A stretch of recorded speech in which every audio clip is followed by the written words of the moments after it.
बिस्मिल्लाहिर्रहमानिर्रहीम। अस्सलाम वालेकुम व्यूवर्स। आज हम डिस्कस करेंगे ईटिंग डिसऑर्डर्स को। ईटिंग डिसऑर्डर्स क्या हैं?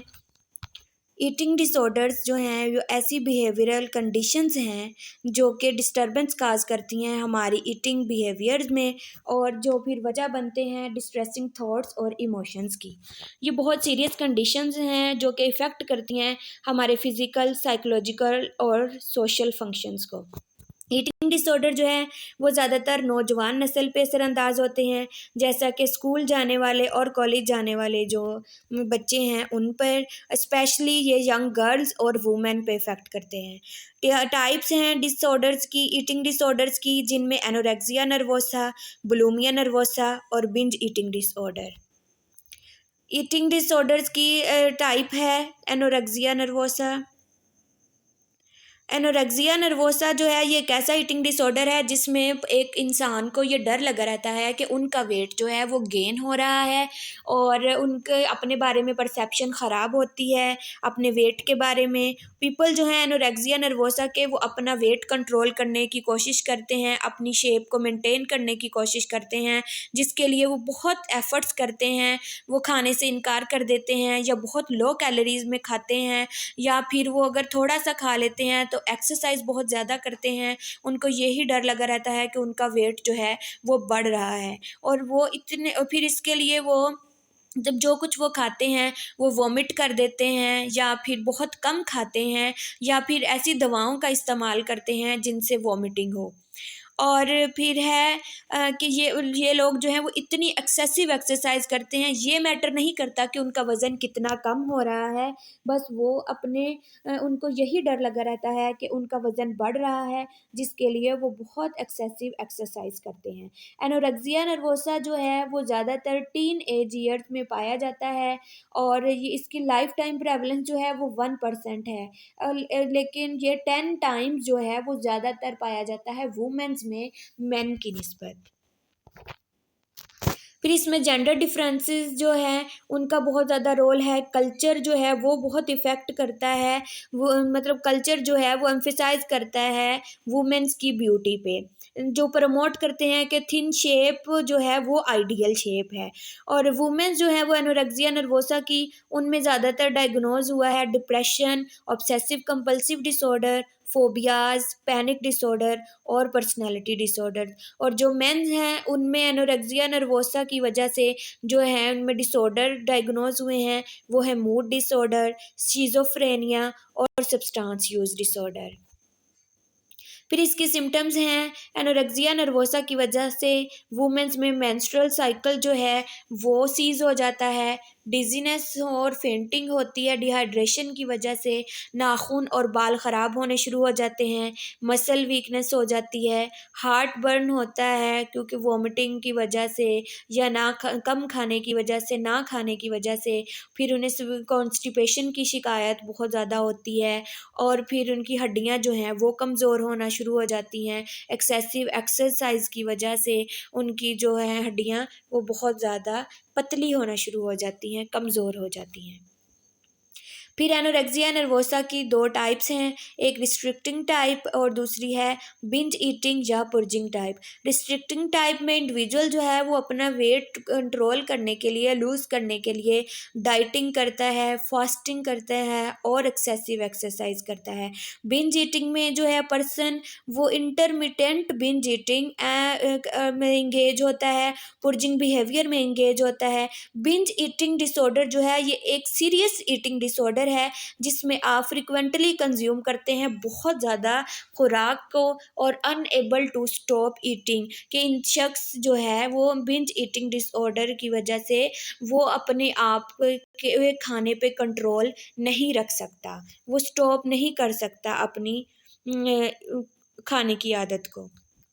फिर है बुलिमिया नर्वोसा।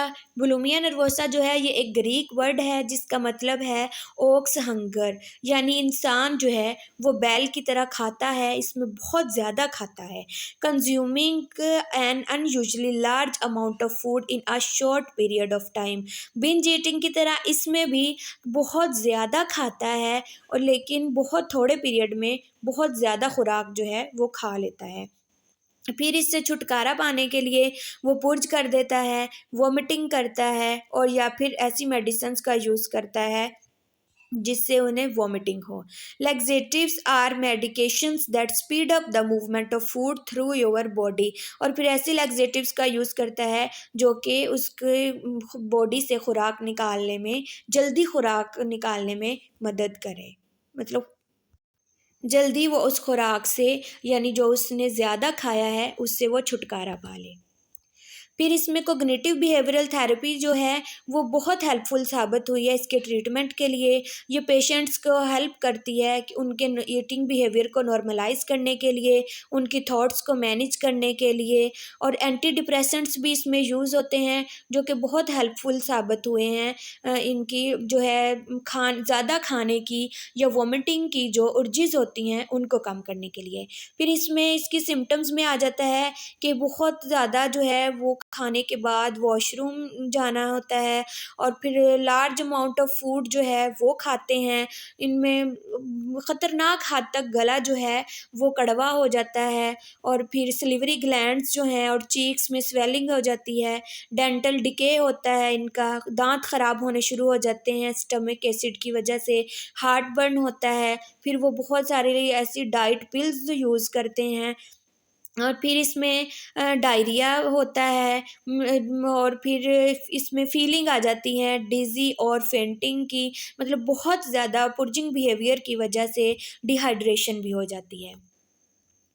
इंडिविजुअल जो हैं बुलिमिया नर्वोसा के वो ज़्यादातर जो है वो अंडरवेट वो स्लाइटली अंडरवेट होते हैं, नॉर्मल वेट होते हैं, ओवरवेट होते हैं या फिर वो इवन बहुत ज़्यादा मोटे भी होते हैं। If they are significantly underweight however they are considered to be have an anorexia nervosa, binge eating, purging type, not bulimia nervosa. कि मतलब अगर वो अंडरवेट होते हैं तो वो यूं ही मतलब वो दिखने में ऐसे लगते हैं कि वो एनोरेक्सिया नर्वोसा या बिंज ईटिंग का शिकार हैं, ना कि बुलिमिया नर्वोसा का। जो फैमिली मेम्बर्स और फ्रेंड्स हैं उन्हें भी ये पता नहीं चलता कि ये बुलिमिया नर्वोसा के पेशेंट्स हैं क्योंकि वो अंडरवेट शो हो रहे होते हैं। और ये बिहेवियर जो है बुलिमिया नर्वोसा का, यानी ज़्यादा खाने वाला बिहेवियर उनका जो है वो हिडन होता है दूसरों से, जो उनके बहुत क्लोज फ्रेंड्स या उनका फैमिली मेम्बर्स जो हैं वो भी उसको नोटिस नहीं कर पाते। फिर है binge eating disorder. Binge eating disorder है, इसमें रेपिटेटेड एपिसोड्स होते हैं, uncontrolled intake of unusually large amount of food in a short period of time. वो बहुत थोड़े टाइम में बहुत ज़्यादा खा लेते हैं और ये एपिसोड्स जो हैं उन फीलिंग होते हैं, उन्हें गिल्ट का बाइस बनते हैं। मतलब ये ज़्यादा खाते हैं बहुत थोड़े टाइम में, बहुत ज़्यादा खाना खा लेते हैं, ये उनके लिए गिल्ट का बाइस बनते हैं, शेम का बाइस बनते हैं और साइकोलॉजिकल डिस्ट्रेस का बाइस बनते हैं। फिर बिंज ईटिंग डिसऑर्डर जो है, ये फीलिंग है गिल्ट की, शेम की, और पर्सन जो है वो अपना इस बिहेवियर को अपने सीक्रेट रखता है, अपने तक महदूद रखता है ताकि दूसरों को इसके बारे में, उसकी ईटिंग हैबिट्स के बारे में पता ना चले। फिर इसमें बिंज ईटिंग डिसऑर्डर जो है, इसमें फ्रिक्वेंट बिंजेस होते हैं, यानी 3 महीने में 1 हफ्ता उन्हें खाने के दौरे पड़ते हैं, उनका अपने खाने पर कोई कंट्रोल नहीं रहता और वो बहुत कम टाइम में बहुत ज़्यादा खा लेते हैं। Eating more rapidly than normal, वो नॉर्मल रूटीन से बहुत ज़्यादा तेज़ी से खाते हैं। वो तब तक खाते हैं जब तक वो अनकंफर्टेबली फुल ना हो जाएं और फिर बहुत ज़्यादा खुराक खाते हैं हालांकि उन्हें भूख ना भी हो तो। फिर है eating alone because of feeling embarrassment. वो एम्बेरसमेंट से बचने के लिए, गिल्ट से बचने के लिए अकेले में, तन्हाई में खाना खाते हैं। जो इसकी मोस्ट इफेक्टिव ट्रीटमेंट है बिंज ईटिंग डिसऑर्डर का, वो है इंडिविजुअल या फिर group based cognitive behavioural psychotherapy, जो कि बहुत ज़्यादा हेल्पफुल साबित होती है उनके ईटिंग बिहेवियर को कंट्रोल करने के लिए। इंटरपर्सनल थेरेपी जो है ये भी बहुत इफ़ेक्टिव साबित होती है इसकी इसको ट्रीट करने के लिए, इनके भी जो है बिंज ईटिंग बिहेवियर को कंट्रोल करने के लिए। ये जो है कोग्निटिव बिहेवियरल थेरेपी और इंटरपर्सनल थेरेपी जो है वो बहुत इफ़ेक्टिव साबित होती हैं।